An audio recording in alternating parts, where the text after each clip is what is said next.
मित्रों, आज मेरे हाथ में ये गुलाब का फूल है। इसका बहुत मतलब है। प्रेमी अपनी प्रेमिका के लिए इन एक एक गुलाब की पंखुड़ियों को बड़े प्यार से सहेज के पहुंचाता है और कहता है happy Valentine day. Valentine day का इतिहास बिल्कुल वैसा नहीं है जैसा आज सड़कों, पहाड़ों, पब और बाज़ारों में, यहाँ तक घरों में देखा जा रहा है। हम सभी लोग 14 फरवरी को मीठी दावतें तथा रोमांटिक रात्रि भोज और दिन भर गुलाब की पंखुड़ियों के साथ बिताते हैं। गुलाबी कार्ड से भरे बाजार आप देख रहे हैं।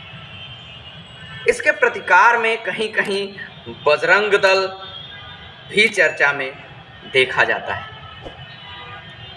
हो सकता है कि आप में से बहुत सारे लोग अपने परिवार या अपनी प्रेमिका के साथ किसी के सपने लिए हुए कक्षा या रोमांटिक प्लेस पर समय बिताने के सपने देख रहे हों या सपने देख चुके हों, देखते हुए बड़े हुए हों। आप शायद इस बात से परिचित ना हो जो मैं आपको बताने जा रहा हूँ। पश्चिमी देशों में जहाँ प्रेम का अस्तित्व पुराने ज़माने में बिल्कुल ही नहीं था, देखने को नहीं मिलता था, वहाँ विवाह और तलाक जैसे शब्द आज भी सब्जी बाज़ार में खरीदने जैसे हैं।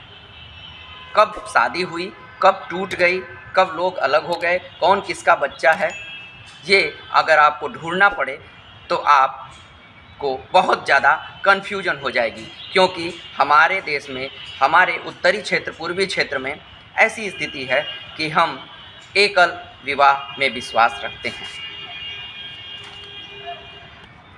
पश्चिम के देशों में अगर प्रेम की अनुभूति की बात करें और वो भी 3री और 5वीं शताब्दी में, तो यह एक अपने आप में आश्चर्य की ही बात होगी। प्रेम का कोई अस्तित्व न होने पर भी पश्चिम के देशों में ये जो फरवरी का महीना है, ये प्रेम के त्योहार जैसा प्रतीत होता है। उनके लिए यह धार्मिक पूजा की तरह लगता है। प्रेमी युगल हर उम्र के अपने दिल दिमाग से दुरुस्त पवित्र चुंबन के साथ काफ़ी उत्साहित रहते हैं।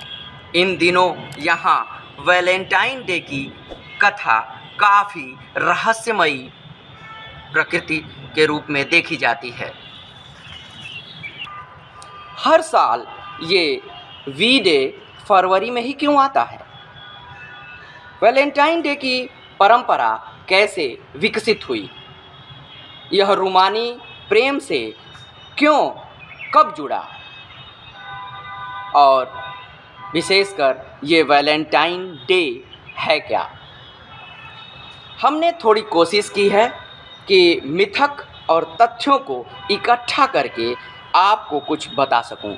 यकीनन यह आश्चर्यचकित करने वाला है। आपको ज्ञात होगा कि सेंट वैलेंटाइन के नाम पर ही वी डे मनाया जाता है। द न्यूयॉर्क टाइम्स और history.com की वेबसाइट के मुताबिक यह छुट्टी लूपरकेलिया के प्राचीन बुत परस्त त्योहारों में से एक है। यह ईसाई के पहले से है। यह रोमन दिनों में शासकों के समय में प्रेम के विपरीत हद तक व्यभिचार और अनैतिकता, बलि प्रथा से भरा एक उग्र उत्सव था। आपको बता दें कि बकरे की बलि चढ़ाकर उसके खाल को टुकड़े में काटकर खून से डुबाने की परंपरा थी। फिर नग्न महिलाओं को उनके पीछे और आगे थप्पड़ मारते हुए पुजारी उनके चारों तरफ घूमते थे। यह प्रथा सर्व स्वीकार्य थी और इसकी मान्यता ये थी कि इससे महिलाएं अधिक से अधिक बच्चे पैदा करने में योग्य हो जाएंगी। यानी इस त्योहार का अतीत वहशी और हैवानियत भरी सोच से निर्मित हुआ था। आगे चलकर जब रोमन में बुद्ध पूजा बंद हो गई, यानी मूर्ति पूजा बंद हो गई, तो बलि प्रथा खत्म कर दी गई और इससे जुड़ी महिलाएं इसी तरह स्वतंत्र हो गईं और एक नया जीवन प्राप्त की। लुपरकोलिया को अंततः 5वीं शताब्दी के अंत में समाप्त कर दिया गया। लुपरकोलिया गैर कानूनी घोषित कर दिया गया। ठीक उसी दौर में 14 फरवरी को पोप गैलेसियस ने इस दिन को वैलेंटाइन डे के रूप में घोषित किया। सेंट वैलेंटाइन पर मैंने वीडियो बनाया है कि सेंट वैलेंटाइन प्रेमियों को मिलाने वाले एक पादरी थे और उनके ही याद में इस 14 फरवरी को वैलेंटाइन डे मनाया जाता है। आपको ये जानकारी कैसी लगी मुझे कमेंट बॉक्स में ज़रूर बताइएगा। आप सबको very very happy Valentine day.